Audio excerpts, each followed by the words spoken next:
Hey, AI Pulse fam, welcome back to your go-to channel for deep dives into the topics shaping our world. Today, we're diving into a crisis that's hitting millions of Americans right where they live, literally. The U.S. housing crisis. Homes are more expensive than ever, rents are through the roof, and for many, the American dream of owning a home feels like a distant fantasy. Why are houses so unaffordable? Who's getting hurt the most? And most importantly, can we actually fix this mess? By the end of this video, you'll have a crystal clear understanding of what's driving this crisis, how it's impacting everyday people, and whether there's a light at the end of the tunnel. Stick with me for the next 45 minutes as we break it all down with data, stories, and solutions. And don't forget to hit that like button and subscribe to AI Pulse if you want more deep dives like this. Let's get started. The U.S. housing crisis isn't just one problem, it's a perfect storm of skyrocketing home prices, soaring rents, and a shortage of places to live. If you've tried renting or buying a home recently, you've probably felt the pain. In 2025, the median home price in the U.S. is around $450,000, up nearly 50% from a decade ago. Rent? The average monthly rent for a one-bedroom apartment in major cities like San Francisco or New York is over $3,000. Even in smaller cities, rents are eating up 30 to 40% of people's incomes. And if that wasn't bad enough, there just aren't enough homes to go around. So, what's the housing crisis in a nutshell? It's when regular people, teachers, nurses, young families, can't afford to buy or rent a decent place to live without sacrificing everything else. And it's not just big cities. From Boise to Austin, people are being priced out. Here's the deal, only 65% of Americans own homes today, down from 70% before the 2008 crash. For millennials and Gen Z, it's even worse, less than half own homes. Over 20 million renter households are cost-burdened, meaning they spend more than 30% of their income on rent. And the lack of affordable housing has pushed homelessness to record highs, with over 600,000 Americans unhoused on any given night. This isn't just about numbers, it's about people. Imagine working 2 jobs and still not being able to afford a one-bedroom apartment. Or saving for years, only to be outbid by a cash offer from an investor. That's the reality for millions. Is this crisis the same everywhere? Nope. Cities like San Francisco and New York are the epicenters, but places like Atlanta, Phoenix, and even rural areas are feeling the squeeze too. The crisis just looks different depending on where you are. So, why is this happening? There's no single villain here, it's a mix of economic, political, and social factors. First, the U.S. simply doesn't have enough homes. Experts estimate we're short about 4 to 6 million housing units. Why? We stopped building enough homes after the 2008 financial crisis. Builders got spooked, and new construction plummeted. On top of that, zoning laws and regulations make it hard to build new homes, especially in cities. In places like San Francisco, strict rules limit high-rise apartments or multifamily homes to preserve neighborhood character. The result? Less supply, higher prices. Then there's the investor buying frenzy. In 2024, investors like hedge funds and corporations bought over 20% of homes in some U.S. markets. Companies like BlackRock and Invitation Homes are snapping up entire neighborhoods, turning homes into rentals or flipping them for profit. This drives up prices and makes it nearly impossible for regular buyers to compete, especially when investors pay cash. First-time buyers? They're left in the dust. Building a home isn't cheap anymore either. Lumber, labor, and land costs have skyrocketed. Since 2020, construction material costs have risen by over 30%. Add in labor shortages, because not enough people are going into construction, and you've got a recipe for expensive homes. Even when builders want to create affordable housing, the math doesn't add up. And let's talk about interest rates.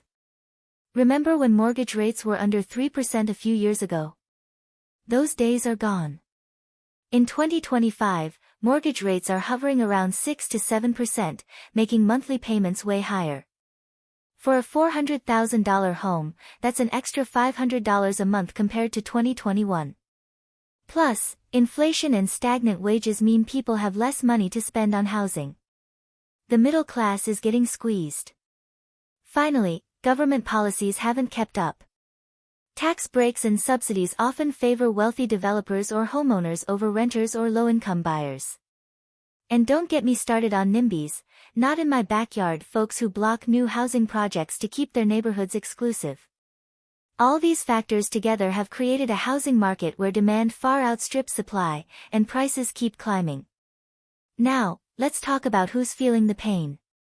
If you're a millennial or Gen Z, buying a home probably feels like climbing Mount Everest. The average age of a first-time homebuyer is now 36, up from 31 a decade ago. Why? Sky-high prices, student debt, and those cash investors we mentioned. Take Sarah, a 28-year-old teacher in Atlanta. She makes $50,000 a year but can't afford a starter home because prices start at $350,000. Even with a 20% down payment, her mortgage payments would eat half her income. Stories like hers are everywhere. Renters are getting crushed too. Nearly half of U.S. renters are cost-burdened, spending over 30% of their income on rent. In cities like Miami or Los Angeles, it's not uncommon to spend 50% or more. This means less money for savings, healthcare, or emergencies. And with rents rising faster than wages, many are one missed paycheck away from eviction.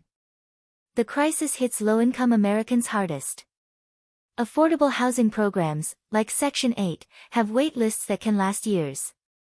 Meanwhile, homelessness is spiking, up 10% in some states since 2023. In Los Angeles, for example, over 75,000 people are unhoused, partly because there's nowhere affordable to go. This isn't just a housing problem, it's a humanitarian crisis. And the housing crisis isn't just about homes, it's reshaping society.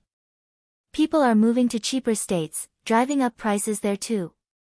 Cities like Austin and Boise are no longer affordable. Plus, when people spend everything on rent, they're not spending on local businesses, slowing the economy. And don't forget mental health. Constant stress about housing is linked to anxiety and depression. It's a cycle that's hard to break. So, can we fix this? The good news? There are solutions out there. The bad news? They're not easy. The simplest fix is to build more homes, lots of them. Experts say we need 5 million new units by 2030 to close the gap. How do we do it? Cities need to loosen zoning laws to allow more apartments and multifamily homes. California's recent laws to allow duplexes in single-family zones are a start. Streamlining permits could make building faster and cheaper. And public-private partnerships can prioritize affordable housing. This will work, but it takes time. New projects can take 5 to 10 years to complete. To stop investors from gobbling up homes, some propose higher taxes on investment properties to make it less profitable for corporations. Some cities are even exploring rules to prioritize individual buyers over cash-heavy investors. This could help, but investors have deep pockets and political influence, so change won't come easy. New tech is shaking things up too. Think 3D, printed homes, which can be built in days for a fraction of the cost. Companies like Icon are already doing this in Texas. Or modular homes, which are cheaper and faster to assemble. These are exciting, but they're not mainstream yet. Scaling them up is the challenge. Government has a big role to play as well. Expanding affordable housing programs like Section 8 and public housing is critical. Some states are capping rent increases to protect tenants. And tax incentives for developers who build affordable units could make a difference. The catch? Political gridlock and local resistance often stall these efforts. Don't underestimate people power, though. Community land trusts, where nonprofits own land to keep housing affordable, are gaining traction. And grassroots movements are pushing for change at city council meetings. These are small-scale but show what's possible when people come together. So, can we fix it? Honestly, It's going to take a mix of all these solutions: more building, smarter policies, and new tech. It won't happen overnight, but there's hope if we act now. And that's the full story of the US housing crisis. AI Pulse fam. From sky-high prices to innovative fixes, we've covered it all. Now, I want to hear from you. Are you feeling the housing crunch? Do you think we can fix this? Drop your thoughts in the comments below, and let's keep this conversation going. If you love this deep dive, smash that like button, subscribe to AI Pulse, and hit the bell so you never miss a video. We've got more trending topics coming your way, so stay tuned. Until next time, this is AI Pulse, signing off.